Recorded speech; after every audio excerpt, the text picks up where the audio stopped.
All right, everybody. I'm trying some new techniques I learned at a conference. So I'm going to try to do some pre-lecture here to get you ready for lecture, and that way we can then answer a lot of questions about some of the disorders and look at some of the Khan Academy videos together versus me assigning them all to you.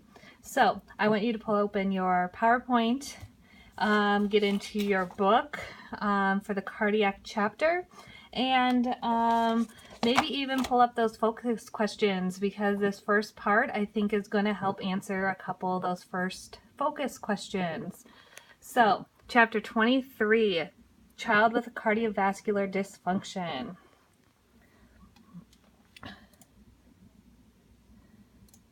All right, so we have a couple different types of cardiac dysfunctions, congenital versus acquired.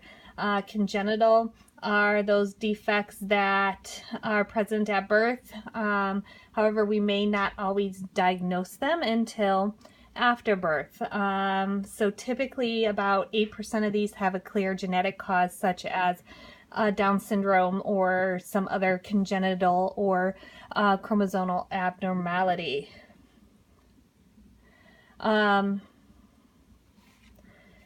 Then we also have,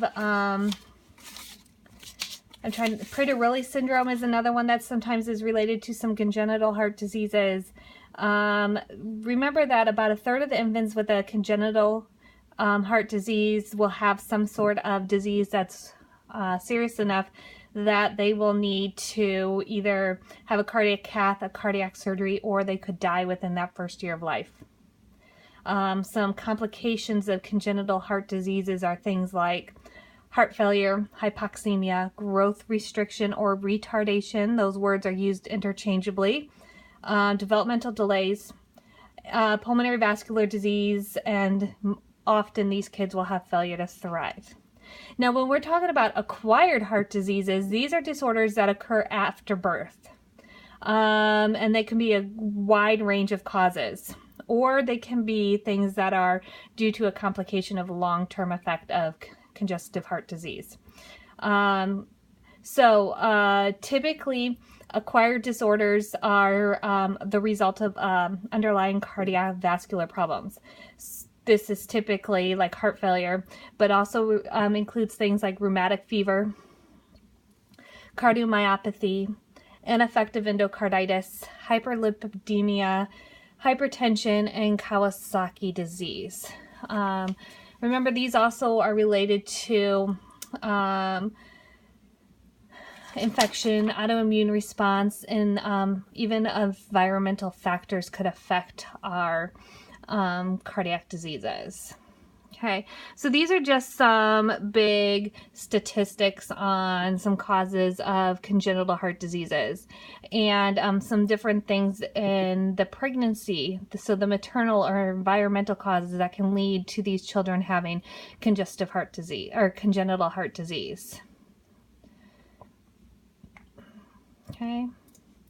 So the normal fetal circulation and changes. So I just threw a slide up on this to give you some ideas of some of those fetal circulation and changes. So big changes. Remember back from Growing Families, some of those things.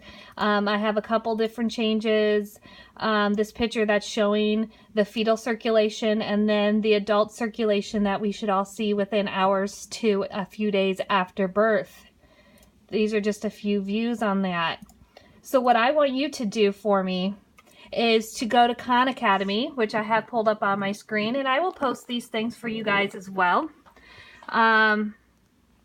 So Khan Academy has some amazing videos if you guys haven't had a chance to use it yet. So I want you to go to Khan Academy, Health and Medicine, Advanced Circulatory System the Physiology.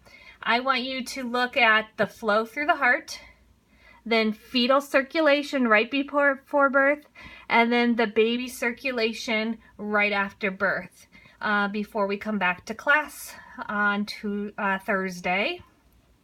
Okay, so that's your assignment for that, besides doing your focus questions. If you also go to chapter 23 in your book, those beginning chapters, let me see if I can find the exact page numbers for you. We'll also go over some of this great information.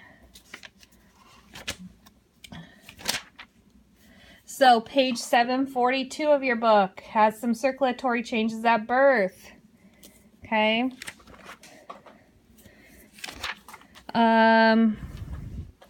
The first part of chapter 23 is just going over some of the that circulatory diagram and some of that assessment keys of what we need to do when we have a child with circulatory issues. Okay. All right, so that part I want you guys to kind of prepare for on your own before class. And then I'm going to go into the rest of our PowerPoints because we should start going into some history, health indicators, and then we'll jump right into some of the big congenital defects in class on Thursday. If you have any questions, let me know.